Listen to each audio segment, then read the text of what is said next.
that's depending on which very so on my first playthrough I had a great after our choice the cutscene ends. I right when I immediately get a phone but not from someone else. Instead the phone call is coming from that has never been done as far as I know for us back in. We learn that William has amnesia and after every week forgets what happened. So the phone calls we hear in this are actually reminders made by William himself, which is definitely as for the gameplay in night one, it is much different from the experience.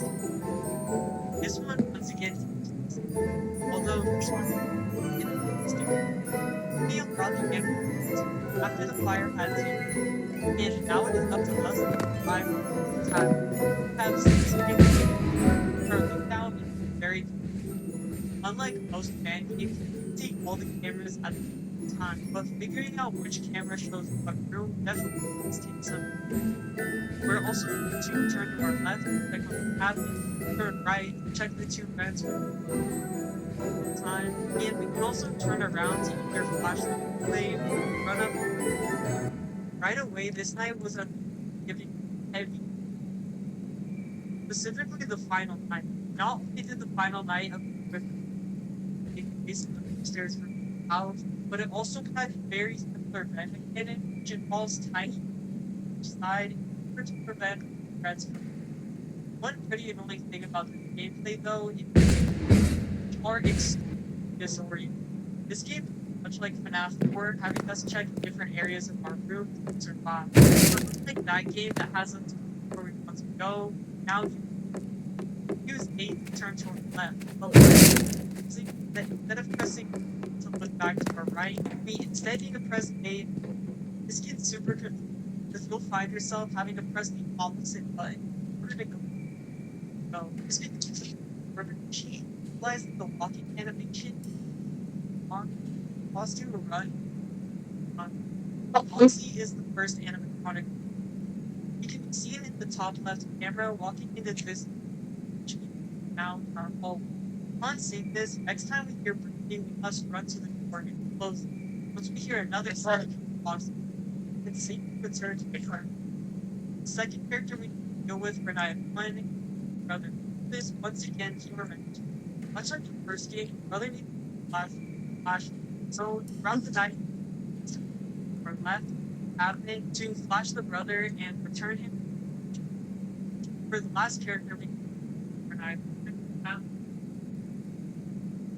cameras and fingerprint, which is accessible one of it was vents. Having an amount of time to vent and get rid of vents operate on a timer. Once you press the button, stay close for a second. This means it's time with the vent pretty well to actually survive. Foxy, Freddy, and the brother are the threats for night one, which after some learning of the mechanics, very before moving on to night two though, I do want to point out how much is already a step up first. Now after proper game mechanics that have been fleshed out, but things like the animatronic model, environment, and overall polish have also stepped up. And after completing night one, we get to see our first post-night cutscene, which, like I mentioned earlier, is different depending on which costume you chose at the beginning. If we chose the spring Bonnie suit, the cutscene opens with William in the costume approaching a kid during a birthday party. William asks the kid to follow him, and the kid agrees. After that, the two exchange a few words for the cutscene to end. If we chose the Fredbear suit at the beginning, however, William will once again be seen approaching the child, before being told by him that we aren't the real Freddy, and that if we don't go away, he'll tell his mom. This will come into play later. After this, we begin night two, which is just like night one, with the only difference being that Burnt Bonnie is now thrown in. Much like Burnt Freddy, Bonnie will make his way to Ben, only this time going through the right.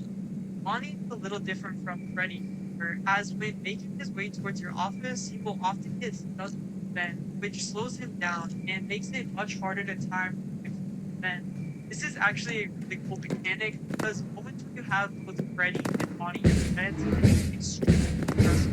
figuring out which event to close first and timing everything perfectly while also dealing with the other threats takes planning and a understanding of the mechanics, which just works really well. It also adds a whole new layer to the camera mechanic, as now not only watch Foxy on the cameras, but also keep track of event entrances around the phone. After finishing night 2, we once again get another cutscene, this one picking up directly where the last one off. This means that if we chose to spring Bonnie costume, cutscene opens with William and Kyle standing in the back room. We are then given the option to either kill him or not. Killing him will continue our path towards the good ending, whereas sparing him will lead us to the bad ending. Yeah, seems a little bit backwards. The ending where William kills little children is considered the good ending. First cutscene, however, then after 19, skipping that sequence entirely. It would have been cool to maybe get a cutscene of something else. That way, picking the Fredbear suit wouldn't be meaningless. But hey, the fact that this game even has outcomes is already really cool. During night 3, not much changed. No new animatronics were added, so this night is pretty much the same as the last, only with a slight increase in animatronics present. Now, I think this is a good time to talk about the fact that I'm pretty sure its mechanics are scripted. I'm not 100% sure on this, but during my playthroughs, I realized that the nights would play out in a very similar or almost identical way every single time. This does kill replayability and make the game extremely of already it, but it also allows the developer to balance the encounters in the most optimal way. For example, during night 3, oftentimes Bert, Freddy, Bert, Bonnie, and the brother would attack all at the same time. Moments like this really test your understanding of the game, knowing how long it takes to flash the brother, or which animatronic gets hit first is a huge part of what makes the game challenging in the first place. Also, at this point, Withered Bonnie's mechanic was very frustrating for me. The delayed cameras on the vents paired with the sound which make you panic makes Bonnie one of the most threatening animatronics in the game. Night 3 was seriously a struggle. Also, getting jump scared by a torso is crazy. After getting through night, it's once again cutscene. This time we see William emerge from the back room again. He spots 3 kids wearing animatronic masks, asking them where they got them. We're chasing the kids and eventually grabbing him, and once again bringing him to the back room, where the cutscene fades to black. This cutscene surprisingly plays out the same way no matter what suit you have on. Most likely because, well, we're not wearing a suit. Funnily enough, though, you can actually miss the QuickTime event on grabbing a kid and completely fail the good end. This didn't happen to me personally, but I'm sorry to force the because going through the first 2 nights just for this to happen is crazy.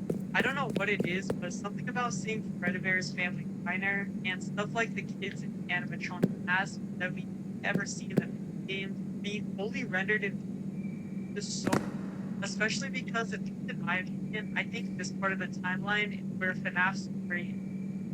Anyways, now moving on tonight. This is where we see the introduction of the final animatronic before the boss fight on that animatronic.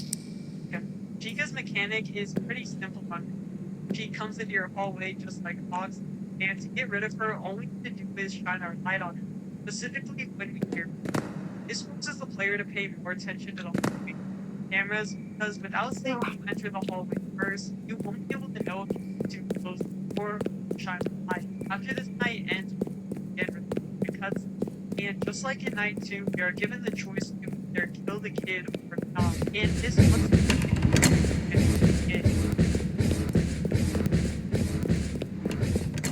Let's take this mask back from. You're not allowed to wear these here, and make sure to go tell your friends about that, okay? also, once again, if you chose the Fredbear suit at the beginning, this cutscene just doesn't play at all. Alright, so now we're finally moving on to night 5, the final night in the game. And before we even get into the actual night, almost the entire game changes right here. There is a new main which is much darker in setting, accompanied by Fredbear and Spring Bonnie, and weirdly enough, the night screen is different, which matches office. It's now raining extremely hard, and in front of us, there is a broken window. The place is also much darker.